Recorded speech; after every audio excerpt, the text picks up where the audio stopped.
നമ്മൾ സിനിമാ സംബന്ധമായ വാർത്തകളൊക്കെ ചെയ്യുമ്പോൾ പലരും പറയുന്ന ഒരു കാര്യമുണ്ട്, നിങ്ങൾ ഈ കിടന്ന് പൊളിക്കാതെ മനുഷ്യ തിങ്കളാഴ്ച ഒന്ന് ആയിക്കോട്ടെ. നമ്മൾ സ്ഥിരമായിട്ട് കേൾക്കുന്നതാണ്. ഏത് പടത്തിൻ്റെയും ഭാഗ്യ നിർഭാഗ്യങ്ങൾ തീരുമാനിക്കുന്നത് തിങ്കളാഴ്ചയാണെന്നൊരു പറച്ചിലുണ്ട്. തിങ്കളാഴ്ചയാണ് ആ പടം എന്തായിത്തീരും എന്ന് നിശ്ചയിക്കുന്നത്. അത് ഏകദേശം ശരിയാണ്. ദൃശ്യവുമായിട്ട് ബന്ധപ്പെട്ട ദൃശ്യം 3 വൻ ഹിറ്റിലേക്ക് നീങ്ങുമ്പോഴും ഒരു കൂട്ടം ആൾക്കാർ പറഞ്ഞുകൊണ്ടിരുന്നു, തിങ്കളാഴ്ച ഈ പടം പൊട്ടു, തിങ്കളാഴ്ച ഈ പടം സ്റ്റഡിയാകുമോ ഇല്ലയോ എന്ന് നമുക്ക് കണ്ടു തന്നെ അറിയണം, പൊട്ടി പാളിഷായി പോകും എന്ന് നമുക്ക് കമൻറ്റ് വന്നേ. അപ്പോൾ ആ തിങ്കളാഴ്ചയ്ക്ക് വേണ്ടിയുള്ള കാത്തിരിപ്പായിരുന്നു കുറച്ച് ദിവസമായിട്ട്. ആ തിങ്കളാഴ്ച ഇന്ന് വന്നെത്തി. അപ്പോൾ ഇന്നലെ തന്നെ ഞാൻ പറഞ്ഞു, ഇതൊന്നും ദൃശ്യത്തെ ഏക്കത്തേയില്ല, ഒരു തിങ്കളാഴ്ചയും ദൃശ്യത്തെ ഏക്കത്തില്ല എന്ന് 100% ഉറപ്പായി. ഇന്നലെ പ്രീഫെയിൽ കളക്ഷൻ തന്നെ വന്നപ്പം നമ്മൾ 5 മണിയുടെ വാർത്ത 3,10,00,000 4 ദിവസത്തെ പ്രീഫെയിൽ കളക്ഷൻ വന്നു കഴിഞ്ഞപ്പം, തിങ്കളാഴ്ച ദിവസത്തെ വന്നു കഴിഞ്ഞപ്പം 3,98,00,000 രൂപയായിരുന്നു പ്രീഫെയിൽ ഇനത്തിൽ തന്നെ തിങ്കളാഴ്ച ദൃശ്യം 3 നേടിയത്.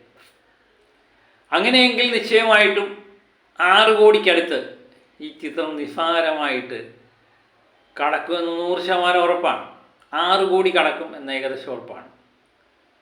ഒരു ചിത്രം അത് വർക്കിംഗ് ഡേയിൽ, പ്രത്യേകിച്ച് എല്ലാവരും പറഞ്ഞു പേടിപ്പെടുത്തുന്ന തിങ്കളാഴ്ച ദിവസം ഒരു ചിത്രം 6 കോടി നേടിക്കഴിഞ്ഞാൽ എന്തായിരിക്കും ആ ചിത്രത്തിൻ്റെ അവസ്ഥ? നിങ്ങൾ ചിന്തിച്ച് നോക്ക്. ചിത്രത്തെ വളഞ്ഞിട്ട് ഡീഗ്രേഡ് ചെയ്യാൻ ശ്രമിച്ചാലും അതൊന്നും ആ ചിത്രത്തെ ഏശിയില്ല എന്നാണ് കാണിക്കുന്നത്. 5ാമത്തെ ദിവസമായ തിങ്കളാഴ്ച വമ്പൻ മുന്നേറ്റമാണ് ദൃശ്യം 3 നടത്തുന്നത്. ബാക്കിയുള്ള ദിവസം, ഈ കഴിഞ്ഞ ദിവസം തിങ്കളാഴ്ച 9,25,00,000 കേരള കളക്ഷൻ കിട്ടിയിരുന്നെങ്കിൽ ഞായറാഴ്ച അത് 9,70,000 തിങ്കളാഴ്ച വന്നപ്പം 6 കോടിക്ക് മുകളിൽ കളക്ഷൻ കിട്ടുക എന്ന് പറയുന്നത് ഈ ചിത്രത്തെ പിടിച്ചാലൊന്നും നിൽക്കില്ല മക്കളെ എന്ന് തന്നെയാണ് നമ്മൾ കരുതുന്നത്. നമ്മൾ പലപ്പോഴായിട്ട് വാർത്തകളൊക്കെ ചെയ്തുകൊണ്ടിരിക്കുമ്പോൾ, സിനിമാ സംബന്ധമായ വാർത്തകൾ ചെയ്യുമ്പം സ്ഥിരമായിട്ടൊരു അനുഭവം തന്നെയാണ്. പടം ഇറങ്ങിക്കഴിഞ്ഞാൽ ആദ്യമേ 2 ദിവസം ഭയങ്കര കളക്ഷനൊക്കെ ആയിരിക്കും. പക്ഷേ അത് നല്ല മേന്മയുള്ള ചിത്രമാണെങ്കിൽ മാത്രമേ തിങ്കളാഴ്ച എന്ന് പറയുന്ന വർക്കിംഗ് ഡേ കടന്നു പോകാൻ പറ്റത്തുള്ളൂ. വർക്കിംഗ് ഡേ കടന്നു പോയി കഴിഞ്ഞാൽ, സ്റ്റഡി ആയിക്കഴിഞ്ഞാൽ പിന്നെ ഒന്നും നോക്കാനില്ല.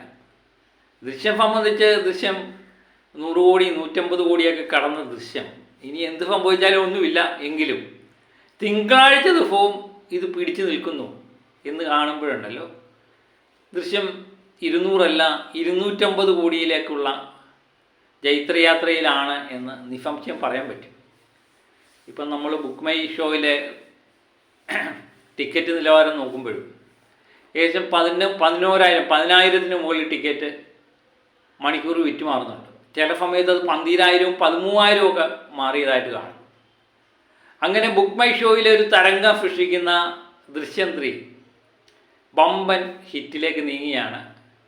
അപ്പം തിങ്കളാഴ്ചയോ ചൊവ്വാഴ്ചയോ ബുധനാഴ്ചയോ ഒന്നും ദൃശ്യത്തിനോ ജോർജ് കുട്ടിക്കോ ഒരു പ്രശ്നവും ഉണ്ടാക്കിയിട്ടില്ല എന്ന് തന്നെയാണ് എനിക്ക് തോന്നുന്നത്.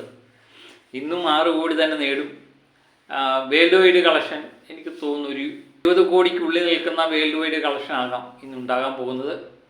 അങ്ങനെയെങ്കിൽ ഒരു വേൾഡ് വൈഡായിട്ട് 160-165 കോടി 170 കോടി റേഞ്ചിലേക്ക് ഇന്നുകൊണ്ട് ചിത്രം എത്തും. 100% ഉറപ്പ്. അതിനുവേണ്ടി നമുക്ക് കാത്തിരിക്കാം. കണ്ടിട്ടില്ലാത്തവരെ എത്രയും പെട്ടെന്ന് പോയി കാണുക. അതുപോലെ നമ്മളെ ചാനൽ സബ്സ്ക്രൈബ് ചെയ്യാത്തവരുണ്ടെങ്കിൽ എത്രയും പെട്ടെന്ന് സബ്സ്ക്രൈബും ചെയ്യുക. പുതിയ വീഡിയോയുമായിട്ട് വീണ്ടും ഞാൻ എത്തും വരെ ഓക്കെ ബൈ.